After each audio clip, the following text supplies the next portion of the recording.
ಭ್ರೂಣಲಿಂಗ ಪತ್ತೆ, ಗರ್ಭಪಾತ ಜಾಲಕ್ಕೆ ಡಿಕಾಯ್ ಬಲೆ. ಆರೋಗ್ಯ ಇಲಾಖೆ ಅಧಿಕಾರಿಗಳ ಕಾರ್ಯಾಚರಣೆ ಯಶಸ್ವಿ. ಅಕ್ರಮವಾಗಿ ಗರ್ಭಿಣಿಯನ್ನ ಕರೆತಂದು ಭ್ರೂಣಲಿಂಗ ಪತ್ತೆ ಮಾಡಿ ಹೆಣ್ಣು ಮಗುವಾಗಿದ್ದರೆ ಗರ್ಭಪಾತ ಮಾಡಿಸುವ ದಂಧೆಯಲ್ಲಿ ತೊಡಗಿದ್ದ ಜಾಲವನ್ನು ಭೇದಿಸಲು ಆರೋಗ್ಯ ಇಲಾಖೆ ಅಧಿಕಾರಿಗಳು ಯಶಸ್ವಿ ಡಿಕಾಯ್ ಬಲೆ ಬೀಸುವ ಕಾರ್ಯಾಚರಣೆ ನಡೆಸಿದ್ದಾರೆ. ಜಯಲಕ್ಷ್ಮಿ ಎಂಬ ಏಜೆಂಟ್ ಮೂಲಕ ಗರ್ಭಿಣಿಯನ್ನ ಚಿಂತಾಮಣಿಯ ಕೇಂದ್ರವೊಂದಕ್ಕೆ ಕರೆತರಲಾಗುತ್ತಿತ್ತು. ಭ್ರೂಣಲಿಂಗ ಪತ್ತೆ ಹಾಗೂ ಗರ್ಭಪಾತಕ್ಕಾಗಿ ಏಜೆಂಟ್ 35,000 ರೂಪಾಯಿ ಹಣದ ಬೇಡಿಕೆ ಇಟ್ಟಿರುವ ಬಗ್ಗೆ ಮಾಹಿತಿ ಗೊತ್ತಾಗಿದೆ. ಕಾರ್ಯಾಚರಣೆ ವೇಳೆ ಆಡಿಯೋ ರೆಕಾರ್ಡಿಂಗ್ ಹಾಗೂ ಏಜೆಂಟ್ ಬ್ಯಾಗ್ನಲ್ಲಿದ್ದ ಗರ್ಭಪಾತದ ಮಾತ್ರೆಗಳನ್ನು ವಶಪಡಿಸಿಕೊಳ್ಳಲಾಗಿದೆ. ಮಂಡ್ಯ ಜಿಲ್ಲಾ ಆರೋಗ್ಯ ಅಧಿಕಾರಿ ಡಾ ಬೆಟ್ಟಸ್ವಾಮಿ ಅವರು ಮಾಧ್ಯಮಗಳಿಗೆ ನೀಡಿದ ಮಾಹಿತಿಯಂತೆ ಬೆಂಗಳೂರು ಹಾಗೂ ಮಂಡ್ಯ ಭಾಗದಿಂದ ಗರ್ಭಿಣಿಯರನ್ನ ಕರೆತಂದು ಚಿಂತಾಮಣಿಯಲ್ಲಿ ಅಕ್ರಮವಾಗಿ ಭ್ರೂಣಲಿಂಗ ಪತ್ತೆ ಮಾಡಿ ಗರ್ಭಪಾತ ಮಾಡಿಸಲಾಗುತ್ತಿದೆ ಎಂಬ ಗೌಪ್ಯ ಮಾಹಿತಿ ಲಭಿಸಿತ್ತು. ಈ ಮಾಹಿತಿಯ ಆಧಾರದ ಮೇಲೆ ರಾಜ್ಯ PNDT ವಿಭಾಗದ ಅಧಿಕಾರಿ ಶೋಭಾ ಅವರ ಸಹಕಾರದೊಂದಿಗೆ ಕಳೆದ 1 ವಾರದಿಂದ ರಹಸ್ಯ ಯೋಜನೆ ರೂಪಿಸಲಾಗಿತ್ತು. ತಂಡದವರು ಒಬ್ಬರು ಮಹಿಳೆಯನ್ನ ನಕಲಿ ಗರ್ಭಿಣಿಯಾಗಿ ಸಿದ್ಧಗೊಳಿಸಿ ಏಜೆಂಟ್ ಜಯಲಕ್ಷ್ಮಿಯನ್ನ ಸಂಪರ್ಕಿಸಿದ್ದರು.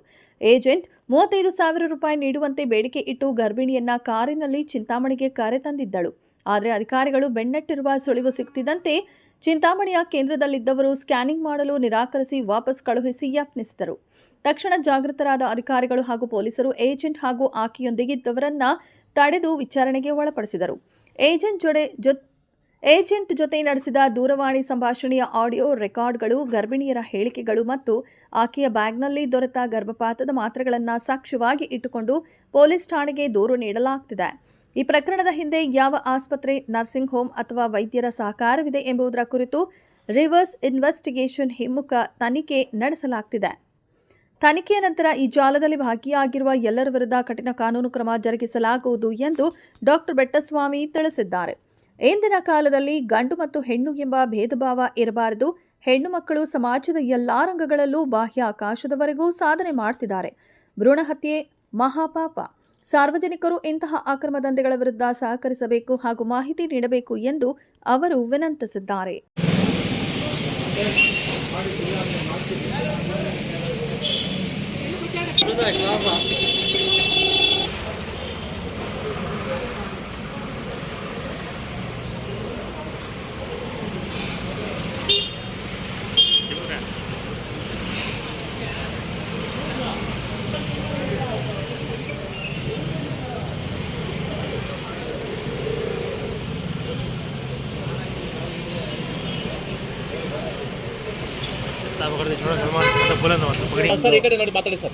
ನಮಗೆ ಕೆಲವು ದಿನದ ಹಿಂದೆ ಒಂದು ಮಾಹಿತಿ ಬರುತ್ತೆ. ಮಾಹಿತಿ ನೋಡ್ಬಿಟ್ಟು ಈ ರೀತಿ ಒಬ್ಬರು ಇಲ್ಲಿಂದ ಎಲ್ಲ ಮಕ್ಕಳುಗಳನ್ನ ಗರ್ಭಿಣಿಯರನ್ನ ಕರ್ಕೊಂಡೋಗಿ ಯಾರಿಗೆ ಹೆಣ್ಮಕ್ಳು ಅಂತ ಗರ್ಭಿಣಿಯರನ್ನೆಲ್ಲ ಕರ್ಕೊಂಡು ಹೋಗ್ಬಿಟ್ಟು ಬೆಂಗಳೂರಿಂದ ಆ ಕಡೆ ಎಲ್ಲೋ ಒಂದು ಕಡೆ ಇದನ್ನು ಗರ್ಭಪಾತ ಮಾಡ್ತಾಯಿದ್ದಾರೆ. ಲಿಂಗ ಪತ್ತೆ ಮಾಡಿಬಿಟ್ಟು ಹೆಣ್ಣಾಗಿದ್ದಲ್ಲಿ ಗರ್ಭಪಾತ ಮಾಡಿಸ್ತಾ ಇದ್ದಾರೆ ಅಂತ ಅಂದ್ಬಿಟ್ಟು ಒಂದು ನಂಬರ್ ಕೊಡ್ತಾರೆ. ನಾವು ಆ ನಂಬರ್ನ ಇಟ್ಕೊಂಡ್ಬಿಟ್ಟು ಆ ನಂಬರ್ನ ಆ ಏಜೆಂಟ್ನ ಅದು ಏಜೆಂಟ್ ನಂಬರ್ ಆಗಿರ್ತಾರೆ. ಆ ಏಜೆಂಟ್ನ ಸಂಪರ್ಕಿಸ್ಬಿಟ್ಟು ನಾವು ಒಂದು ಡೆಕಾಯ್ ಲೇಡಿನ ರೆಡಿ ಮಾಡ್ತೀವಿ. ಅಂದರೆ ಇನ್ನೊಂದು ಗರ್ಭಿಣಿನ ನಾವು ರೆಡಿ ಮಾಡ್ತೀವಿ. ಲಿಂಗ ಪತ್ತೆ ಮಾಡಿಸ್ಕೊಳ್ಳಿಕ್ಕೆ ನಮಗೆ ಬೇಕಾಗಿದೆ, ನಾವು ಇಂಥವ್ರಿಗೆ ಮಾಡಿಕೊಡ್ಬೇಕು ಅಂತ ಆ ಮಹಿಳೆನ ನಾವು ರೆಡಿ ಮಾಡುವಂಥದ್ದೇ ಅವ್ರ ಮನವೊಲಿಸಿರ್ತೀವಿ. ಈ ಥರದ್ದು ನಾವೊಂದು ಆಪ್ರೇಷನ್ ಮಾಡ್ತಾಯಿದ್ವಿ, ಅದು ನೀವು ಸಮ್ಮತಿಸಿದ್ರೆ ನಾವು ಮಾಡ್ತೀವಿ ಅಂತ. ಸೊ ಅದೇ ರೀತಿ ಅವ್ರು ಒಪ್ಕೊಳ್ತಾರೆ, ನಾನು ಬರ್ತೀನಿ ಸರ್, ಅದೇನಾದ್ರು ಆಗಲಿ ಅಂತ ತಡೆಗಟ್ಟೋಣ ಅಂತ. ಅವ್ರಿಗೂ ಒಂದು ಹೆಣ್ಮಗು ಇರ್ತದೆ ಅದೇ ರೀತಿ. ಸೊ ಹಂಗಾಗಿ ಅವ್ರು ಒಪ್ಕೊಂಡ ಮೇಲೆ ನಾವು ಇದನ್ನು ಅವ್ರನ್ನ ಮನವೊಲಿಸಿದ ಮೇಲೆ ನಾವು ಪುನಃ ಈ ಹೆಂಗ್ಸನ್ನ ನಾವು ಸಂಪರ್ಕಿಸ್ತೀವಿ. ಹಿಂಗೆ ನಮ್ಮವ್ರಿಗಿದೆ, ನೀವು ಎಷ್ಟು ಕೇಳಿದ್ರು ಕೊಡ್ತೀವಿ, ಆದಷ್ಟು ದಯವಿಟ್ಟು ಮಾಡಿಕೊಡ್ಬೇಕು ಅಂತ ನಾವು ಕೇಳ್ಕೊಂಡಾಗ ಆಯಿತು ನಾನು ಮಾಡಿಕೊಡ್ತೀನಿ, ನನಗೆ ಒಂದು 35,000 ರೂಪಾಯಿ ದುಡ್ಡು ಕೊಡಬೇಕು, ಹಾಗೂ ನಾನು ಎಲ್ಲೋ ಒಂದು ಕಡೆ ಕರ್ಕೊಂಡು ಹೋಗ್ತೀನಿ, ಅಲ್ಲಿ ಅವ್ರು ಮಾತ್ರ ಬರಬೇಕು ಅಂತ ಹೇಳಿರ್ತಾರೆ.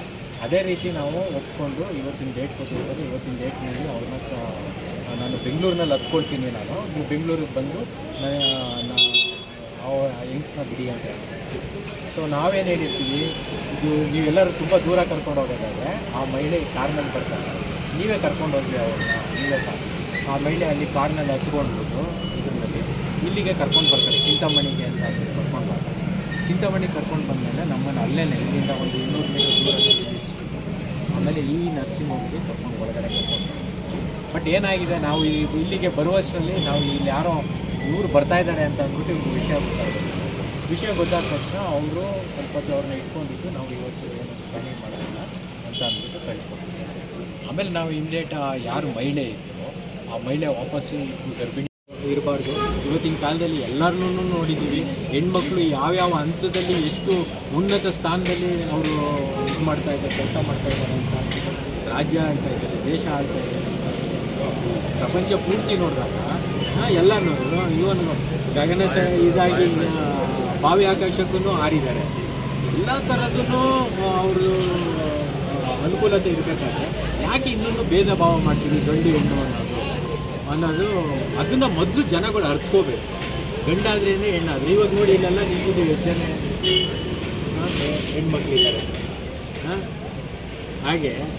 ಹಾಗಾಗಿ ನೀವು ಸಹಕರಿಸದೆ ಹೋದರೆ, ಸಾರ್ವಜನಿಕರು ಸಹಕರಿಸದೆ ಹೋದರೆ ಇದರಲ್ಲಿ ನಾವು ಮಾಡುವಂಥದ್ದು ಏನು ಸರ್? ಇವತ್ತು ಭ್ರೂಣ ದಾಳಿ ಮಾಡಿದ್ರಲ್ಲ, ಏನಾದರೂ ಅದರ ಸಾಮಗ್ರಿಗಳು ಭ್ರೂಣ ದಾಳಿ ಮಾಡಿರ್ತಕ್ಕಂಥ ಪತ್ತೆ ಹಚ್ಚಕ್ಕಂಥ ಏನಾದ್ರು ಸಾಮಗ್ರಿಗಳು ದೊರೆತಿದೆಯಾ? ಸೀಸ್ ಮಾಡಿದ್ದಾರೆ. ಇನ್ವೆಸ್ಟಿಗೇಷನ್ಸ್ ಮಾಡಬೇಕು. ಅದು ಇನ್ವೆಸ್ಟಿಗೇಷನ್ಸ್ ಮಾಡಿದಾಗಲೇ ಗೊತ್ತಾಗಿದೆ. ಅಲ್ಲ, ಇವತ್ತೇನಾದರೂ ಪತ್ತೆ ಇಲ್ಲ, ನಮ್ದು ಇವತ್ತು ಯಾವುದನ್ನು ಸಿಕ್ಕಿಲ್ಲ. ನಾವು ಆ ಲೇಡಿ ಯಾರು ಬಂದಿದ್ಲಿ ಏಜೆಂಟ್ ಸರ್ ಏನೇನು ಸೀಸ್ ಮಾಡಿದ್ದೀರಾ ಸರ್ ಇವತ್ತೇನು ನಾವು ಸೀಸ್ ಮಾಡಿದ್ವಿ. ಅಲ್ಲಿ ನಾವು ಬೇಕಾಗಿರೋದು ಮಿಷನ್ ಬೇಕಾಗಿದ್ದು, ಏನು ಮಿಷನ್ ಆ ಥರದ್ದು ಏನೂ ಪತ್ತೆ ಆಗಿಲ್ಲ.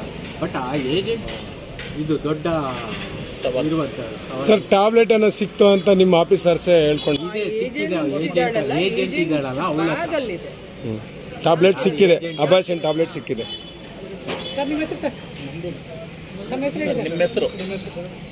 ನಾನು ಡಾಕ್ಟರ್ ಬೆಟ್ಸ್ವಾಮಿ ಅಂತ ಅಂದ್ಬಿಟ್ಟು ಇದು ಜಿಲ್ಲಾ ಆರೋಗ್ಯ ಮತ್ತು ಕುಟುಂಬ ಕಲ್ಯಾಣಾಧಿಕಾರಿ ಮಂಡ್ಯದಲ್ಲಿ. ನಾವು ಇದನ್ನು ಮಾಡಲಿಕ್ಕೆ ನಾವು ಅಲ್ಲಿಂದ ಬಂದು ಇಲ್ಲಿ ಮಾಡಲಿಕ್ಕೆ ಸಾಧ್ಯ ಇರೋದಿಲ್ಲ. ಮೇಡಮ್ ಆದಂಥ ನಮ್ಮ ಡಿ ಮೇಡಮ್ ಆದಂಥ ಶೋಭಾ ಅವರಿದ್ದಾರೆ, PCPMDT ಅವರು ನೋಡಲ್ಲ, ರಾಜ್ಯದ ನೋಡಲ್ಲ ಅಧಿಕಾರಿಗಳು.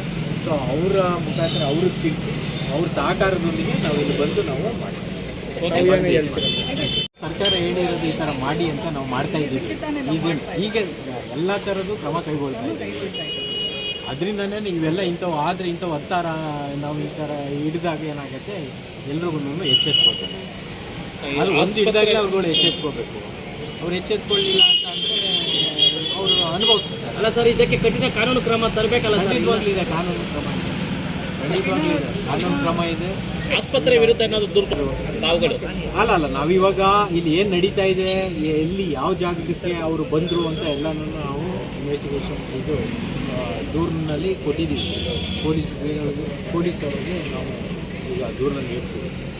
ಸೊ ನೀಡಿದ್ಮೇಲೆ ಮುಂದಿನ ಇನ್ವೆಸ್ಟಿಗೇಷನ್ಸ್ ಮೇಲೆ ಅದೆಲ್ಲ ಗೊತ್ತಾಗುತ್ತೆ. ಸರ್ ಇನ್ನೂ ಕೆಲವು ಖಾಸಗಿ ಆಸ್ಪತ್ರೆಯಲ್ಲಿ ಈ ಥರದ ದಂಧೆ ನಡೀತಾ ಇದೆ, ಸಾಕಷ್ಟು ನಡೀತಾ ಇದೆ ಸರ್. ಇದಕ್ಕೆ ಏನು ಹೇಳ್ತೀರಾ? ಅಲ್ಲ, ಖಂಡಿತವಾಗ್ಲೂ ಕ್ರಮ ಕೈಗೊಳ್ತಾರೆ. ಈ ಥರ ಸುಮ್ಮನೆ ಈಗ ಹೋಗ್ಬಿಟ್ಟು ನಾವು ಮಾಹಿತಿ ನಿಮಗೆ ಸಿಕ್ಕಿದ್ರೆ ಅದು ನಮಗೆ ತಿಳಿಸಿ, ಯಾಕೆಂತಂದ್ರೆ ಟ್ರ್ಯಾಕ್ ಮಾಡ್ಕೊಂಡು ಬಂದು ಈಗ ಇದ್ರೊಬ್ರು ನರ್ಸಿಂಗ್ ಹೋಮ್ನಲ್ಲಿ ವಿಸಿಟ್ ಮಾಡ್ತೀನಿ ಅಂದರೆ ನಮಗೇನು ಸಿಗೋದಿಲ್ಲ. ಈ ಥರದ್ರಲ್ಲಿ ಏನೂ ಸಿಗೋದಿಲ್ಲ.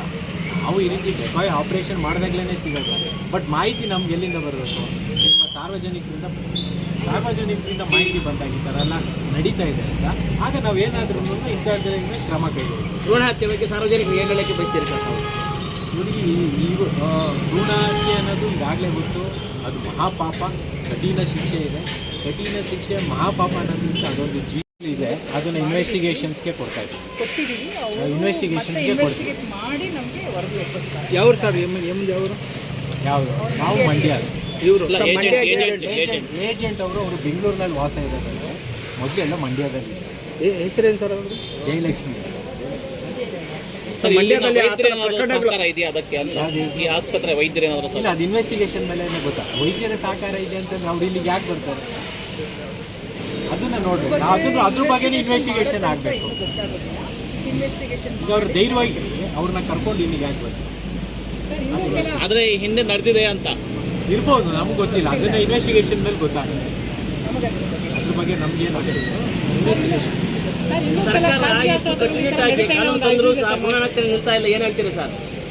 ಸರ್ಕಾರ ಇಷ್ಟು ಕಠಿಣ ಇದು ನಾವು ಬಂದಾಗ ಇವರಿಗೆ ಇದು ವಿಷಯ ಗೊತ್ತಾಗಿದ್ದರಿಂದ ಅವ್ರುಗಳು ಸರ್. ಇವಾಗ ಮಹಿಳೆ ಮೇಲೆ ನೀವು FIR ಮಾಡ್ತೀರಾ, ಇವಾಗ ರೆಕಾರ್ಡಿಂಗ್ ಎಲ್ಲ ಇದೆ ನಿಮ್ಮ ಹತ್ರ ಅಂತ ಹೇಳ್ತಿದ್ದೀರಾ. ಆ ಮಹಿಳೆ ಮೇಲೆ ಯಾವ ರೀತಿ ನೀವು ಕ್ರಮ ವಹಿಸ್ತೀರಾ ನಿಮ್ಮ ಇಲಾಖೆಯಿಂದ ಅಂತ? ಅಲ್ಲ, ನಮ್ಮ ಇಲಾಖೆಯಿಂದ ಅಂತಂದರೆ ನಾವು ಈ ಮಹಿಳೆ ಯಾರಿದ್ದಾರೆ ಅದನ್ನ ಮೇಲೆ ಅವ್ರ ಮೇಲೆ FIR ಮಾಡ್ತೀವಿ, ಇದು ಸ್ಟೇಷನ್ಗೆ ಕಂಪ್ಲೇಂಟ್ನ ಕೊಡ್ತೀವಿ. ಆ ಇನ್ವೆಸ್ಟಿಗೇಷನ್ ನಡೀತದೆ, ರಿವರ್ಸ್ ಇನ್ವೆಸ್ಟಿಗೇಷನ್ ನಡೀತದೆ.